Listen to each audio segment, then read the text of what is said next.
Good afternoon, everybody. I'm sorry to be interrupting lunch, but I would like to sort of begin by thanking everybody for coming to this fantastic symposium this weekend on inflation, where are we now, and where are we heading. Just to thank all of the participants for what I think you all agree has just been a terrific discussion about this really important set of issues. We're really honored today to have as our keynote speaker Mary Daly, the President and Chief Executive Officer of the Federal Reserve Bank of San Francisco, the largest and most diverse of the Federal Reserve districts. Just remind everybody that Mary's comments are going to be on the record, and we'll also live stream on YouTube. So in the Q&A, when you ask your questions, we're live online around the world. Mary became President and CEO of the San Francisco Fed in October 2018, building on a long and distinguished career at the bank that began in 1996. She's also held multiple leadership positions at the bank and within the Federal Reserve System more broadly, including chair of the San Francisco Fed Diversity and Inclusion Council and executive chair of the Federal Reserve System's Committee on Research Management. An important focus of her early research was on the labor market and wages and inequality, which, as we all know, and related to the discussion of the symposium today, are kind of crucial when thinking about inflationary prospects and inflationary expectations going forward as thinking about those labor market issues. Mary is someone who's dedicated to public service and has fulfilled a large number of other public service roles, including the Congressional Budget Office, Social Security Administration, and the Office of Rehabilitation Research and Training, where she's also served on the board of all of those institutions. As an economist, Mary's published widely on a range of topics, including, as I mentioned, wage growth and income inequality. So we're really looking forward to her talk today on the subject of our symposium. She's going to speak for around 30 to 40 minutes, and again, we'll have some time afterwards for questions and answers. And so, Mary, without further ado, it's a delight and an honor to hand over to you.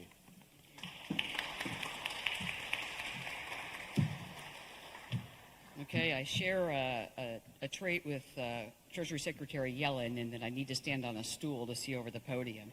But you couldn't do worse than sharing a trait with the Treasury Secretary. So thank you so much for inviting me, and Steve, and thank you for that introduction.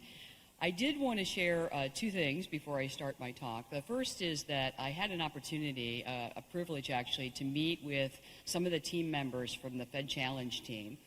And I want to assure everybody in the room our future is in good hands. I think they may be actually interested in perhaps leading Federal Reserve policy someday, or monetary policy, but if not, they'll do other things in leadership, so our future is secure. The second thing I'd like to say is that, you get to the end of a conference and you say, what is the setup going to be, and how much will I have to change my talk to think about that setup? But I have been very fortunate because the conversations we've had so far have provided many of the details that will inform me in the remarks I'm going to make today. So I feel like I'm in a great position, and that has been a pleasant surprise. If you've gone to many conferences, you know it's not always that way. So let me start then with the thing that's on my mind. The most frequent question I'm asked these days, literally it is the most popular question that I get asked, is what will the Federal Reserve do next? And I understand. People are actually worried. Inflation is still high, and the FOMC has been taking aggressive policy action to bring it down. And the responses to our actions range from fearing that they will tip the economy into recession to fearing that they won't work at all and the job will never be done. And for most people, such a wide range adds up to a tremendous amount of uncertainty. And the impulse to look for answers in the immediate. The next meeting of the FOMC, the next data release, the next market update. And honestly, it doesn't help that we all face a constant barrage of round-the-clock ticker tape news, financial and economic. But achieving our mandated goals at the Federal Reserve requires that we take a broader view.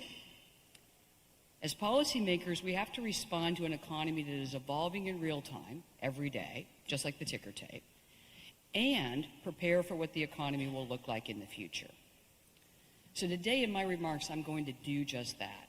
I'm going to pull back the lens, so to speak, from the immediate, the day-to-day, and I'm going to talk about the inflation landscape what it looked like before the pandemic, what it looks like now from my vantage point, and what both could mean for our future inflation path. Now, I always have to do this, and it's as good a time as any to do it, to say that the remarks I'm going to make here today are my own and do not necessarily reflect any of my colleagues or anyone else in the Federal Reserve System. So let's get started. So to understand how future inflation could evolve, we must first remember where we were before the pandemic. So I'm going to start there. And we heard a little bit about this morning in the panel, but I want to review it. So before the pandemic and the current episode of high inflation, the world was starkly different. The principal and decade-long challenge for the Federal Reserve and most other or many other central banks was trying to bring inflation up to the respective targets that they had. And it wasn't about pushing it down. Large structural forces were really to blame. The most notable that I followed was population aging, which was affecting both the labor force and savings rates in industrialized and developing nations alike. Global productivity growth was also slowing from its previous pace, and it was affecting demand for investment, which we heard Ricardo said investment demand was just low. So together, these developments brought about weaker trend growth and lower real interest rates. And they also put steady downward pressure on global inflation. Economics and policy discussions became quite focused on secular stagnation, or a persistent state of little or no growth where economies struggle even to grow at potential. And top of mind for policymakers, as Bill Dudley mentioned today, was a low neutral rate of interest, the zero lower bound on interest rates, and the risk of consistently running below target inflation. So the inflation challenges in the U.S. were pronounced, and I think it's worth showing. So this is a picture that just shows inflation over the period of time, 2012 to current.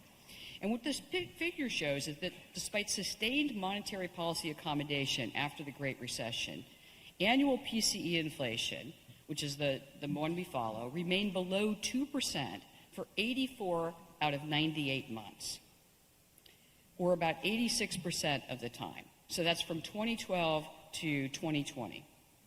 And over that same period, the federal funds rate, if you don't remember, was set near zero about half of that time, and below the neutral rate of interest, which was estimated by the FOMC to be about 2.5%, it was below the neutral rate for the entire period. So we have this very, very accommodative policy, and inflation never gets sustainably to 2%. So this environment, in retrospect, although we did fret about it quite a bit, honestly, and it as Bill said this morning, it actually prompted us to do the framework review. It did offer many advantages, or at least some advantages. The economy was able to run consistently above estimates of potential growth, and unemployment was able to fall to near historic levels without spurring inflation. But it also came with risks. So I think as we think about the benefits, we also have to think about the risks. And the risks were that inflation would fail to get to target in good times, which was what was happening, and then fall further in bad ones, because we ran out of policy space and couldn't push it back up. And eventually this very event would seep into inflation expectations, reducing monetary policy space even further and compounding the existing structural downward pressures on inflation. And there, the persistent deflation experience in Japan really underscored the thing that everyone was afraid of, and it motivated the Fed and many other central banks to fight vigorously to get inflation up to target. And this that I just described was the seemingly unchangeable topography of the economy before the pandemic. And then, of course, everything changed. And we all know the story.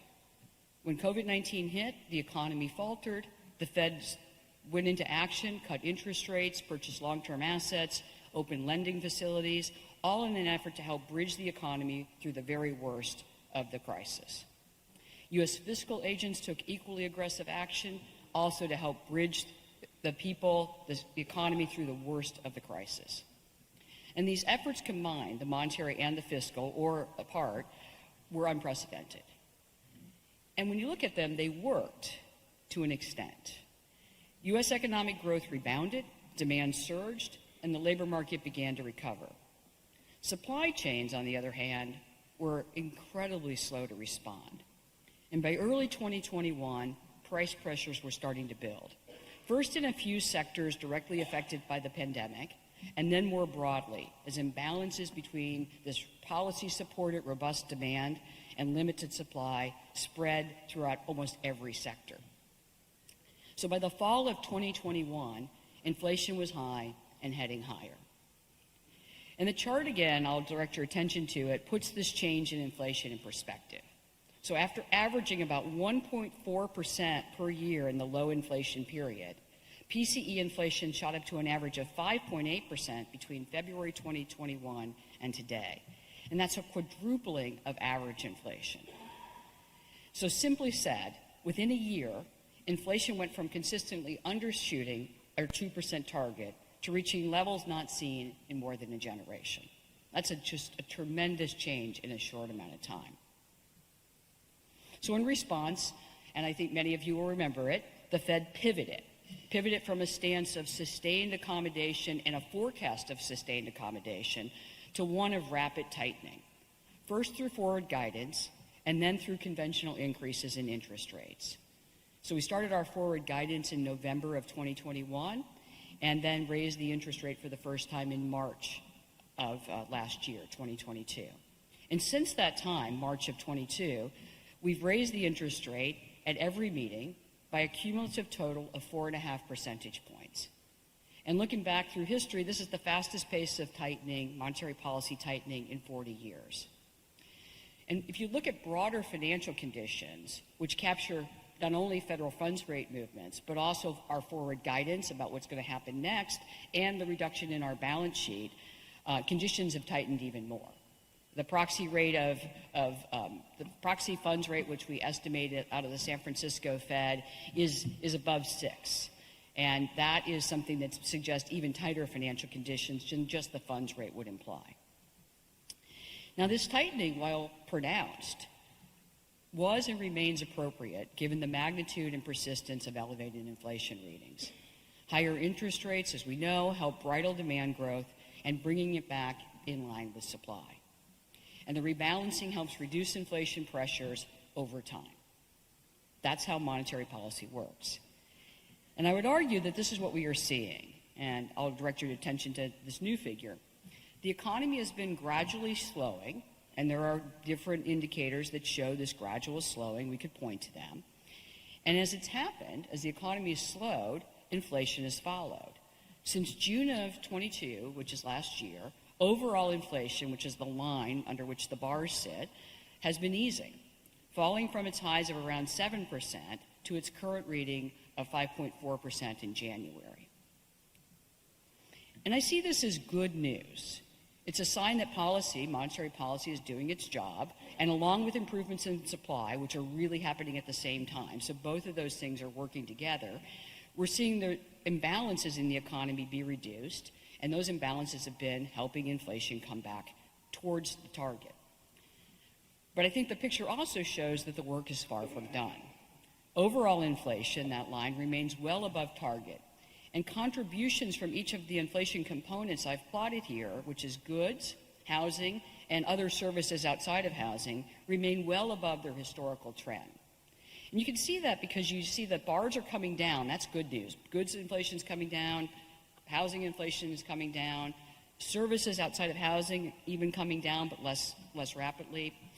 And all of that's good news, but they're all above their previous trends, their averages. So that's a lot of work left.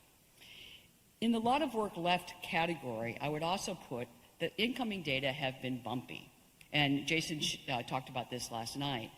The recent PCE is a good example. The recent PCE data, after months of decline, headline and core inflation both picked up in January on a 12-month basis. And the monthly inflation rate in the latest release rose at its fastest pace in 7 months. So to me, this suggests that the disinflation momentum that we need to see to get sustainably back to our goal is far from certain.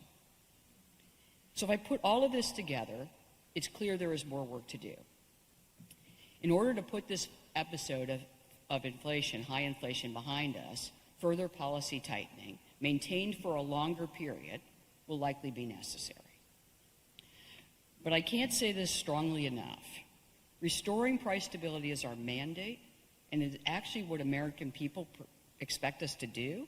So we remain, as an FOMC, resolute in achieving this goal. Now, as we work toward that end, we must also consider the new world we're entering. What will the pressures on inflation be once the pandemic shock has fully worn off? Will we return to a world where the central bank struggles to get inflation up to target, that we had prior to the pandemic? Or has the pandemic left a more permanent imprint, such that the pressures on inflation now trend higher, and we have to work hard to keep them at bay? So if I put this in simple terms, are we going to keep working to push inflation up to our target, or are we going to have to grab onto inflation and pull it down to our target? And that's a really different path of policy depending on which one you think is most likely. And frankly, the answers aren't yet clear.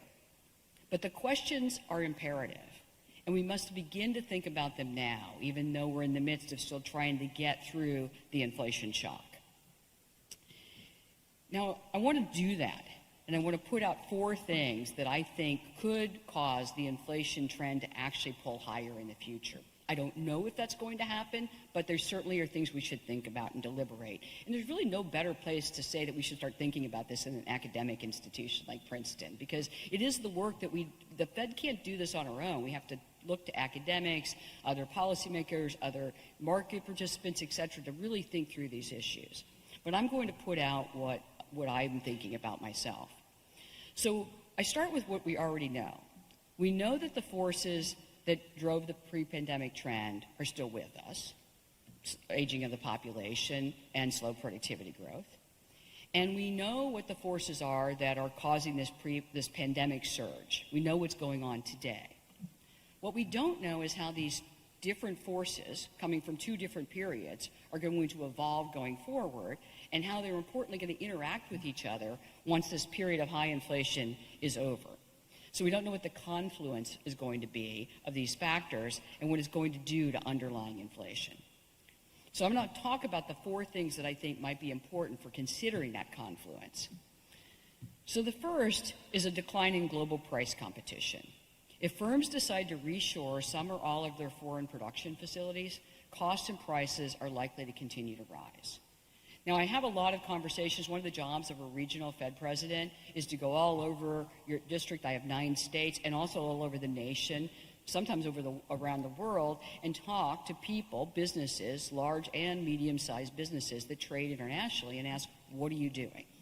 And I'm hearing from many of them that this kind of pulling back from a fully global economy is already happening. Putting production nearer, you've heard the terms reshoring, nearshoring, etc. So it's happening.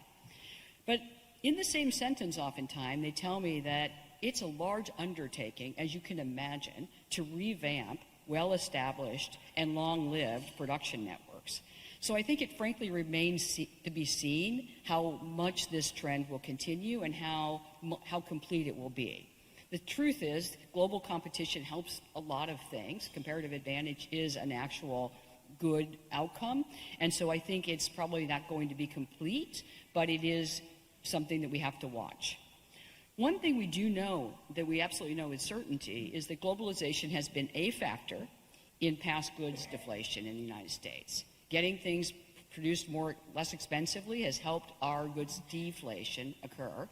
And a trend towards less global competition going forward could mean more inflation in that sector, the goods sector, and that would put more pressure on overall inflation going forward. So another potential factor affecting the outlook for future inflation is the ongoing domestic labor shortage. Labor force participation fell precipitously during the pandemic and has been pretty slow to recover, especially among workers 55 and older. And these developments exacerbate the already significant downward drag on participation related to population aging. So you just have a trend that's going down anyway, and now you've got an acceleration of that trend. So absent a substantial pickup in the share of working age adults, say 25 to 54, who are looking to be employed, a large change in immigration flows, and I mean a significant change in the immigration flows relative to the pre-pandemic trend, then labor force participation and labor force growth will continue to be slow or even decline, and worker shortages will persist, pushing up wages and ultimately prices, at least in the near and medium term, until businesses find other ways to work around this change in labor supply. So inflation pressures might also move up, or could also move up, as firms make a transition to a greener economy, which will require investment in new processes and infrastructure. And as firms increase their investments in renewable energy and energy-efficient technologies, they are likely to pass some portion of these transition costs on to consumers, boosting inflation. The increased demand for investment could also raise the neutral rate of interest, at least in the short and medium term. So it depends, people estimate this neutral rate differently.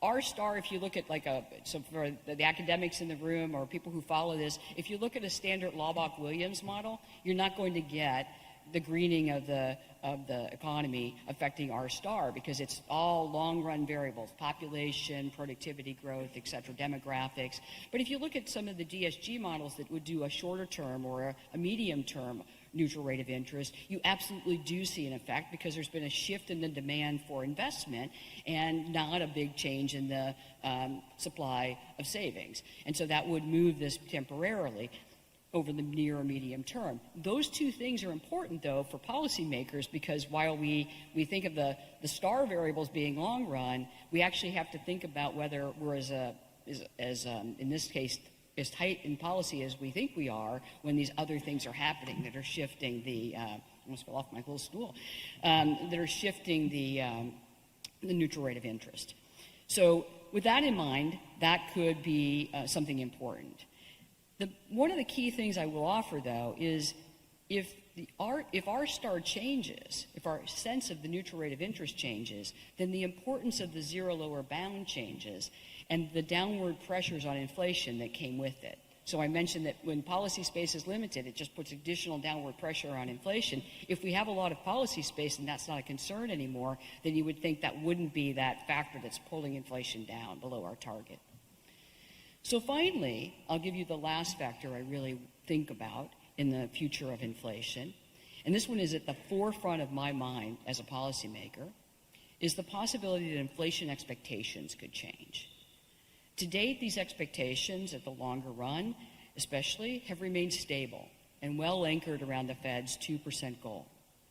And so in other words, from my perspective, inflation psychology has not shifted, and the public's faith in the Fed's ability to achieve price stability and our resolve to do it remains intact.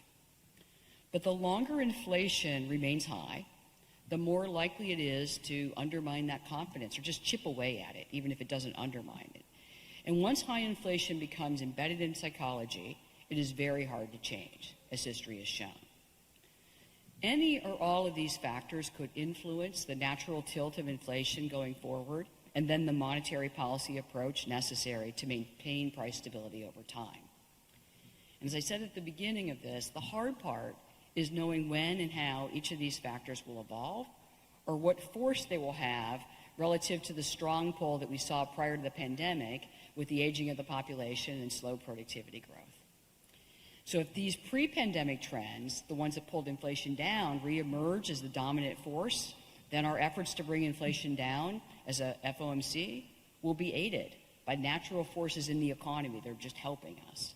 But if the old dynamics are now eclipsed by other factors that are just emerging, newer influences that put upward pressure on prices instead of downward pressure, then policy will likely need to do more. We don't know what the trend will be, but we do know that while we continue to diffuse this current inflation shock, we need to be working to gather data and research that illuminates what the likely path forward will be. In my mind, and I just say this as a general statement, that's prudent policy making. An eye on today and an eye on tomorrow. So that's not an easy discipline, to have an eye on today and an eye on tomorrow. When things get hard or challenging or you're off your goals and you're right in the middle of it, it's tempting to get caught up in the present. Today's data release, the newest projection, and it can be that way so much so that you stop and you don't look forward, or you don't stop. You don't look forward, take stock, and imagine what the future could hold. But policy making requires it. The pandemic and its shockwaves will one day fully dissipate. They will be gone. And we must be ready. We can't wait till it happens to figure out what's going to happen. That would be a true case of being too late. So as I close today, I'll return to the question I started with.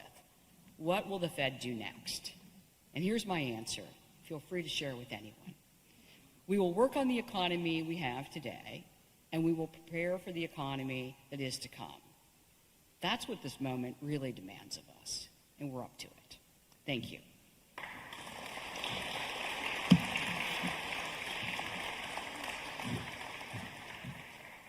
Thank you, Mary, for a terrific keynote presentation. That's fantastic. We have a little time for Q&A now, if anyone has any questions. And I think Dana and Kathleen have mics that they're going to pass around. Thank you. You made a reference to financial conditions. The prior session made references to financial conditions. So they started increasing in November, as you highlighted the change in tone. And they peaked midsummer up 400 basis points. So that actually was a lot of heavy lifting from the financial markets for the delay in the Fed. But the lag time from that is not, people say long and variable. It's certainly variable, but all the studies, New York Fed, academic studies, Federal Reserve Board, show that the peak impact is 2 to 3 quarters. So why does everybody talk about the long lag and the variable? So some portion, but the biggest impact has already been felt, and how does that affect your view of recession? Sure. So on the long and variable lags, we use that terminology, long and variable lags, because that's what policy is. You put it in the pipeline, and then it took a while. It used to take a while for it even to trickle through to all financial markets, and then it would take a while for it to move its way through the economy, and you add all that up. And when I was coming up in macro, it was, it could be up to 2 years before these things could work themselves through, 12 months to 2 years. So what happened with forward guidance, I would argue a lot of this is about communication policy. Forward guidance tells financial markets, we're going to move, and here's where we're going. Then financial markets, and you saw this in the November 21 pivot of policy, we said we're going to taper asset purchases faster. We haven't announced exactly, but that's what we'll likely do. We're going to get into an interest rate increasing program as early as those purchases end. And financial markets repriced immediately, and things tightened. And you did see almost an immediate impact in the mortgage market. Refinancing, we talk to banks and lenders all the time. Refinancing started dropping like a stone. It just started falling. And then by the first quarter of 22, you started to see this in mortgage originations, and then you started to see it in the really fast rates of home price appreciation. That started coming off. And so that was accelerated relative to typical things. We hadn't even raised the funds rate yet, and you were already starting to see this happening. So I think that has worked more quickly than I've expected. The piece that's been at least long, and I don't know if it's variable, is the parts where it's slowing the other parts of the economy. So we did do it, and we're still doing it. Policy remains tight, and as inflation comes down, in real interest rate terms, policy's tightening as inflation drops. So I think there's more coming. If that was all we had done, then I think you would say, oh, it's all past. All the bad stuff is past. And so everybody's adjusted to the tightening and nothing's left to do, but inflation's still high. So then we'll have to keep tightening. And so the long and variable lags still apply. I don't think, though, and I'll say this because I think it's important, it would, in my judgment, be a mistake to say we've done all we can do or we need to do, and it's all going to be working down the road. Because honestly, inflation's still high. The labor market's still very strong. We're adding far more jobs per month than we can possibly sustain just to keep the unemployment rate constant. And so that's where you have to think about continuous tightening. If I could just quickly ask as well, just because it follows on very nicely to that, and then I know Jason's after me. I just want to ask you a little bit about the labor market as well. So one of the things you mentioned in the talk and just now is that the labor market has been particularly tight. And there's been some discussion during the aftermath of COVID about early retirements. That seems to be very small in the data, much smaller than people think. There's also been some discussion of people's sort of reservation wage rising as during the pandemic. They saw how unpleasant it was to commute and so on. And then in the background, there are also bigger structural shifts in the labor market as we're working from home and reallocation across different sectors in the economy. And so I wondered what you thought about the labor market and how the labor market is going to play out in the coming months and the extent to which that's going to become a continuing pressure towards higher inflation. So I really am beginning to think that the labor market has, and I mentioned it in the talk, has a general shortage of workers coming back. So I've, after the financial crisis, I was a proponent that there was more possibility in labor supply than we were penciling in. And I was very optimistic about it. And I think you have to carefully say these things but that time I was right on my projections, because I was optimistic that if we had the opportunity to have a sustained expansion, people would be able to come off the sidelines, and they wanted to come off the sidelines. So that worked. But I'm using that same rigor of analysis and applying it again and again, month after month, to the survey data, to why people aren't coming back to work, to what they're thinking of. And I just don't see the recovery in labor supply that we have seen in previous expansion. So if you ask why not, here's my leading things. Well, first of all, this is a lot of the loss of workers comes in the 55 plus group. And it's not just about retirements. It's about people not even coming back. We saw that recovery. So now there's the recent work that is coming out shows that we never got those workers back who retired in COVID, but it's actually changing the behavior now of the new cohorts coming in. So they're just working less. So we used to have this kind of, as people were living longer and more, their comorbidities were lower, they were just increasing at those age groups, but you're not seeing that. So that's plateaued. So that's a drag on it. We also had immigration. We had a hole in the immigration flows. We were making that back up, but we still don't have a big boost coming from that area. And then we have, and this is the thing you may not know, but we focus a lot on it in the San Francisco Fed, is that low and moderate wage workers, many of them who used to have two earners in the family, can't afford to do that because gas is high. It's hard to have two cars. Childcare is in short supply and challenging to pay for. And you put those things together that basically tell a family whether it's going to have a high rate of return to have two earners or it's going to be costly. And that we hear a lot from those communities that they can't afford to have two earners. So they're really focusing on living with what they have and managing. So that's another hole in the labor supply equation. So when I put all that together, I think that the imperative becomes restore price stability, get inflation down, run a sustained expansion with low inflation, 2% inflation, and you can get an economy that hopefully looks like 2019, where you have, which was a very well-functioning economy. You had, people getting jobs when they wanted them, more people coming in, people with different skill levels finding opportunities to grow their career and raise their incomes. And that was an important point in the economy I'd like to return to. But there's a lot of work to do to get there. Thank you, Marianne. Jason's next. That was a terrific talk. I wanted to ask you about the possibility and hypothesis that monetary policy has become less effective. And that's why inflation couldn't get up to target before the crisis. That's why it can't get down to target now. Maybe there's less heavy industry, there's less things that depend on interest rates, et cetera. So one, do you think there's evidence that monetary policy is less effective? And two, what's the implication of that? Is it that you need to do even more? Or is it that you need help bringing inflation down? It should not just be the Fed's responsibility, but Congress and the President also need to play a role in bringing inflation down. So, that's a really good question. We did ask this question, is monetary policy losing its effectiveness? Because there's fewer interest-sensitive sectors. And the one that was always offered to me in the pre-pandemic time was, we've replaced manufacturing with tech, and the tech industry self-funds everything anyway, so how can you affect the economy? And I think that's worth continuing to think about. But I actually really came out in the pre-pandemic time with population aging, a glut of global savings, a fall off in investment because of a variety of factors, including slow productivity growth, or maybe the slow productivity growth is the result of investment. It just depends on which macroeconomist you talk to. But it's just really, I think those fundamental features of the economy were doing that part of the job. They were keeping inflation low, and it was challenging to get it up to target.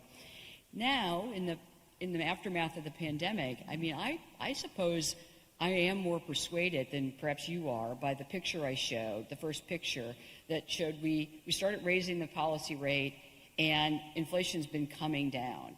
And there was a picture that Alan showed, the grid, where you see what's happened in the first half of the year and the second half of 22. That's not the Fed alone, that's also supply really coming back, but both things are working together, and as a consequence, inflation's coming down. So I think it's too early to say that it's not working. The big surprise in this, frankly, is how strong the labor market's been. But when I go out and talk to the CEOs and things, they say we had a stack of unfilled openings because there's just huge demand for our goods and services. And so as one company wants fewer, I'm going to get more. And so that's something that we see going on even in the tech sector. Big companies lay people off, and medium-sized companies say, finally, I can get a worker. So I think there's that going on. So I don't know that I would go so far as to say it's not working or it's not as effective. I think it's too early to tell. I want to conclude. I won't say anything about what fiscal agents should do, and I really won't say anything about fiscal policy, but what I will say is I think there is a over-rotation to have the Fed do more than we can do legally or effectively. So we have one instrument, the interest rate, and we have two goals already, full employment and price stability. That's not a good ratio already. So if you ask us to do more things, it's hard to do. And, in the pandemic, about half of the inflation, it depends on who's estimating it, but our estimates are about half of the inflation is supply driven and half is demand driven. Our tools only really work on demand. They don't work on supply. So supply is about health and production and incentives and other things, both nationally and globally. So I do think that if we want a nation that works very effectively, all agents have to participate, not just the Fed. Thank you for a very, very excellent talk. I wonder whether there is a particular sector or what sectors of the economy that you think is or are or potentially will be putting the greatest pressure on inflation. Here I'm thinking in particular of the healthcare sector, already the biggest of the economy, 18% or more now. And the CBO projected growth of healthcare spending far exceeds GDP growth. And the demand for healthcare services and goods keep rising because of the aging of the population and the growth in the chronic burden disease. All of this, and we're short in a workforce, right? We already have lower than OECD average doctor to population and nurse to population ratios. So I wonder, with what's coming down the pike, do you see that as a real threat to the U.S. economy?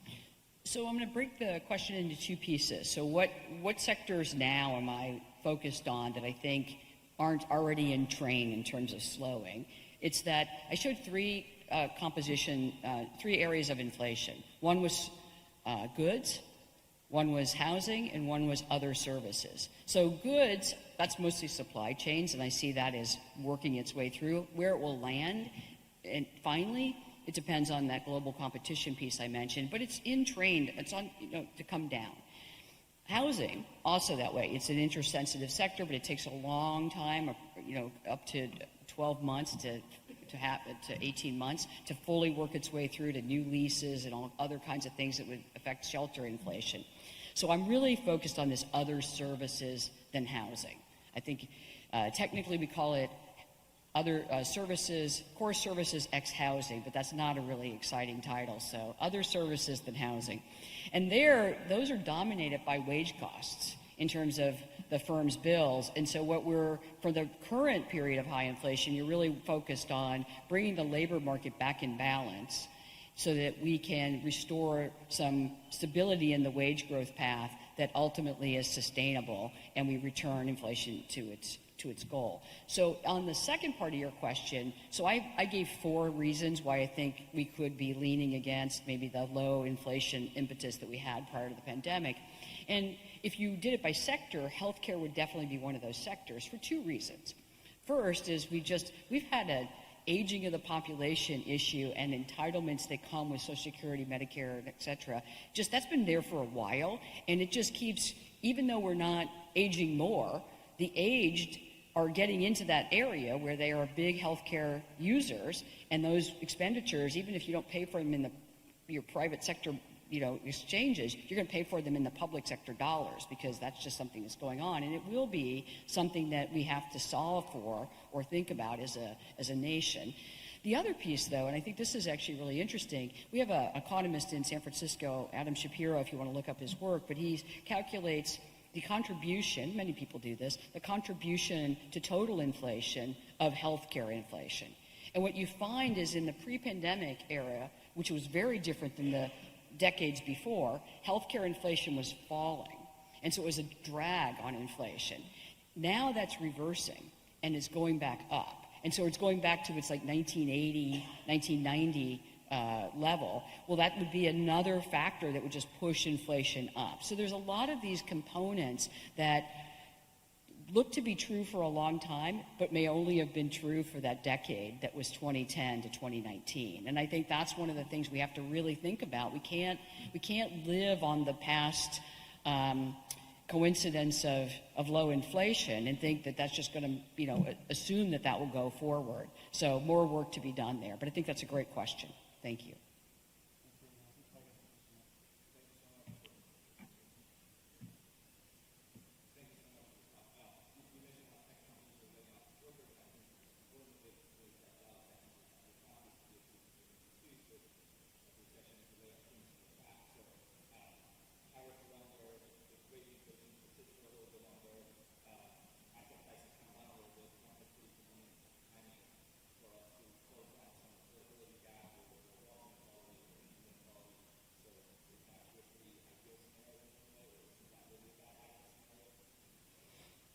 I don't think I would.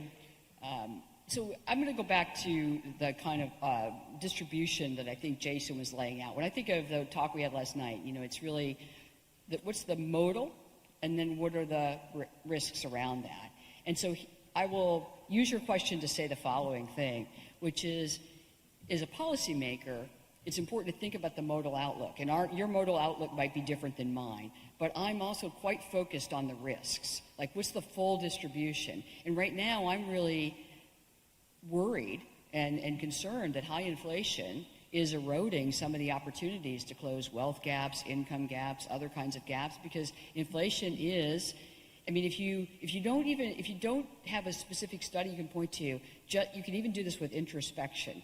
How hard is it for a low and moderate income household to substitute when the price of basic necessities rises? It's really hard. They have lost their buffer. They are not dipping into some discretionary spending they wanted to do. They're dipping into their real livelihoods, their ability to support their families. I talked about the labor market. People can't have both earners go to work because they can't afford to get there or have the two cars. So I guess I don't think of it as a really rosy scenario to say that we're doing this. What I would say is that the policy making, I'm committed, and I'll speak for myself, I am committed as a policymaker to trying to bring the economy back to something in balance as softly as possible, because I know that matters. And right now, the key imperative is high inflation. The labor market is strong. People are able to find jobs, but the inflation is eroding the things that actually support the future you were talking about, where wealth gaps come down and income gaps fall. I don't see that happening right now. Hi.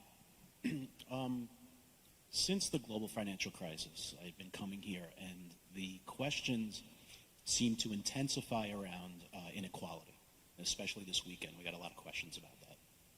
And I was wondering if the Fed considers past policies that they've done since then any responsibility for that. And I'm not complaining. And what we've seen over the past couple of years is sort of a way that young people have changed the way they live. They're not getting married at the same rate. They're not having children. They can't afford homes. So really, I guess, to make it a monetary policy question, you have a dual mandate. Part of the inflation part do you consider affordability as something that the Fed should consider when setting monetary policy? Sort of, because you talk a lot about financial conditions, and it seems like every time the equity market rallies, that a lot of Fed speakers are out there talking about financial conditions are worrying. So, as an investor, I'm saying, well, that's code for assets are too high. We want to make things affordable. We want housing lower. We want people to be able to invest in equities at the same rate that, well, we were. So, let me give you how I actually think about it, because that's not actually how I approach this. But let me talk about that. It's a good question. I appreciate the question. But so we follow financial conditions because we raise one interest rate, the funds rate, and we want to see how it's, percolating its way through financial conditions, because the only way monetary policy transmission works, this is Jason's question, the only way it works is if all financial conditions get tighter, and then it bridles demand growth and the economy comes back into balance. That's the way it works. So when I'm looking at financial conditions, I want them to be tight I want them to be as tight as the stance of policy is. And if they're not as tight as the stance of policy, how I intend the stance of policy to be, then we have to make sure that they are, and that means more work to do. Because that's the only way we get the bridling of demand that brings things back in line with supply. In terms of what we consider, we're one of those institutions, Congress, we're independent, and that independence is clearly resting on the fact that we have to stick to the goals, our congressional mandates, the tools that Congress gave us and the goals that they gave us. The goals are full employment and price stability, those aggregates, and the tools are the interest rate. Now, we have ways of managing the interest rate by having different tools in our toolkit, but it's all the same tool. It's the interest rate. And then when we get to the zero lower bound, we used, forward guidance, quantitative easing, et cetera. Those are different versions of managing the interest rate. But when you say affordability, we just don't have the tools for that, nor do we have the mandate for that. And you might think, well, it depends on who you are, but some people offer to me that that's depressing. You should have those tools. And I said, actually, we have one of the most fundamental things to do for the economy. Our job is to create the conditions where the other agents in the economy, including fiscal agents and private sector agents, can do the things that our society would like to see done, like narrow gaps in wealth and consumption and income and wages, narrow opportunity gaps in education and employment. But we don't do those things directly. We just set the conditions for it. And right now, that's one of the reasons we're so resolute on bringing inflation down, because high inflation is not a condition for those things to happen. So restoring price stability, getting back to that balance between people who have a job and they have the sense that their basket of goods will cost roughly the same thing next month that it cost this month. That is the goal. So I hope that answers your question, but ultimately our goals are given to us and our tools are given to us, and that's how we handle, our job is to execute on those. Thanks very much. We're getting tight on time, but I think there's one last question from the gentleman in blue here in the middle. As Jason mentioned in his speech last night, one of the paths towards a soft landing is lower corporate profit share. And some people have called for regulators to use antitrust as a method for achieving that. I was wondering if you thought there's a role for antitrust policy as a substitute or complement to monetary policy. Okay, so now I get to end on something that is just the truth. I never comment on things where I have no decisional power. That is actually the way we maintain our independence as a Federal Reserve System, is we don't comment on things that other agents have the direct control over. But I'm going to answer a broader question, so I'm just going to make it a broader question. And it goes back to the panel and Ricardo Reese's remarks this morning. I think it was you, Ricardo. If not, I'm sorry, whoever I messed up with, and I'm crediting Ricardo. But it really matters what's the labor share that we are looking for, right? So just do the other part of that. What's the labor share? If the labor share returns to something of old, like 10, 15, 20 years ago, well, that's going to have one outcome. If it returns to just 2020, that will have a different outcome. We don't know the answer to that. And so if you want to add that, we don't know the answer to it. That would be another factor in that 4 factors I listed. I listed the 4 that I think are material, but you could put healthcare, you could put the labor share, what happens to the labor share in that. And so that's what you have to think about. So the bottom line, the final thing, since that was the last question, is the Fed is a limited institution in what it can do, so other entities will have to also help. Thank you very much. Please thank me and thank you, Mary, for a fantastic keynote. Thank you. Thanks, Mary. That's absolutely wonderful. And let me also please thank Jason, Joyce, Alan, Bill, Ricardo, Carolyn, and Mary again for just a terrific symposium on inflation, one of the key issues of our days.